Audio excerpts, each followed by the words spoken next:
The champagne glass shattered against the patio floor, and the entire backyard fell silent. A second earlier, my cousin Rick had been laughing at me in front of half the family. "Let me guess," he said. "Back in the army they called you Princess." I took a slow sip of iced tea and answered with a single word. "Hades." Across the patio, an elderly retired Navy SEAL dropped his glass. The color drained from his face. "No," he whispered. Then he stood straight and saluted me.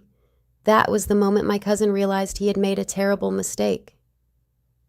I was attending my Aunt Donna's 75th birthday barbecue near Waco, Texas.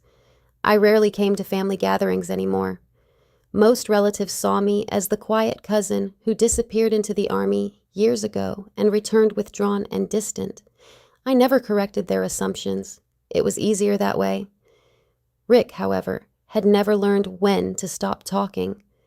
After a few beers, he wandered over and started questioning me about my military service.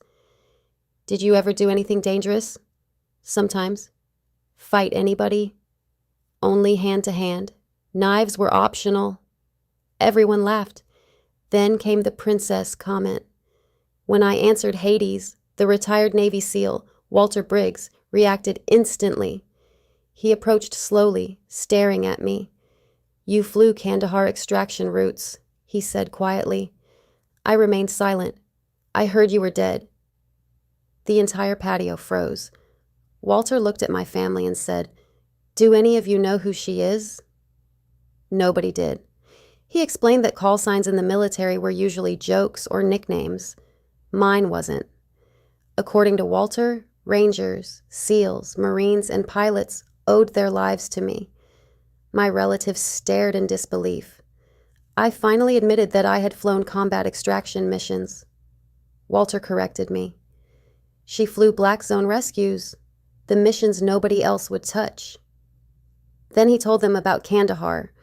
A reconnaissance team had been trapped after an ambush during a massive sandstorm. Air support had been ordered to withdraw. Visibility was nearly zero. Everyone backed away, except me.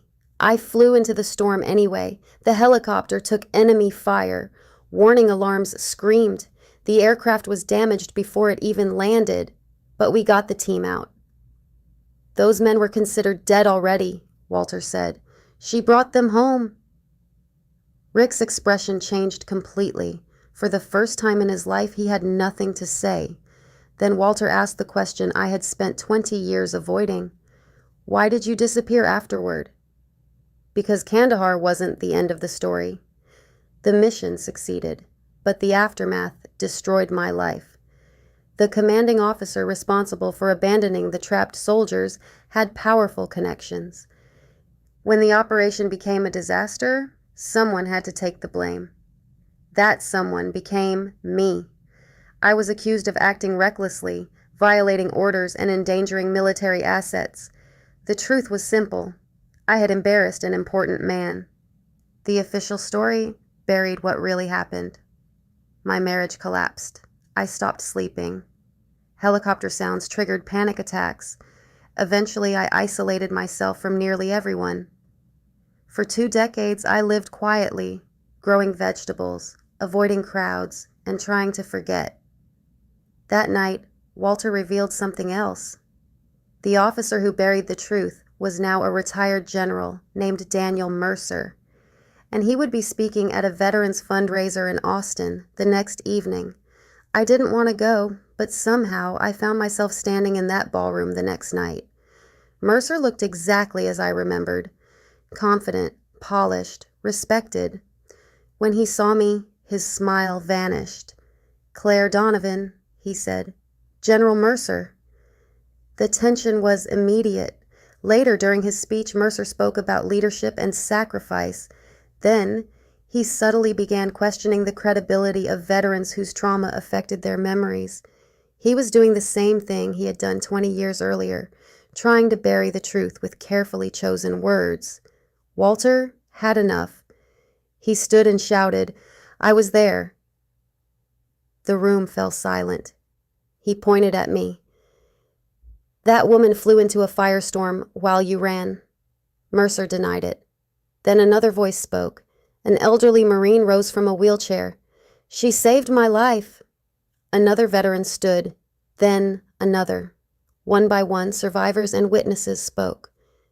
They described the rescue, the storm, and the fact that they had been abandoned.